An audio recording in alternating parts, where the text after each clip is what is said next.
Checking your transmission fluid may not be needed by you. A lot of new vehicles have transmissions that are sealed components, so there's not a dipstick like the oil dipstick.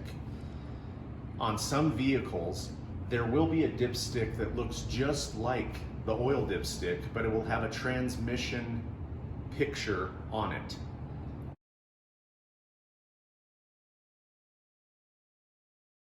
Another good tip is that you can use your user manual to find any of these places within the motor compartment.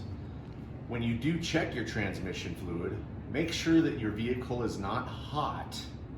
Also, make sure that it's parked on a level surface if you do have a dipstick to check.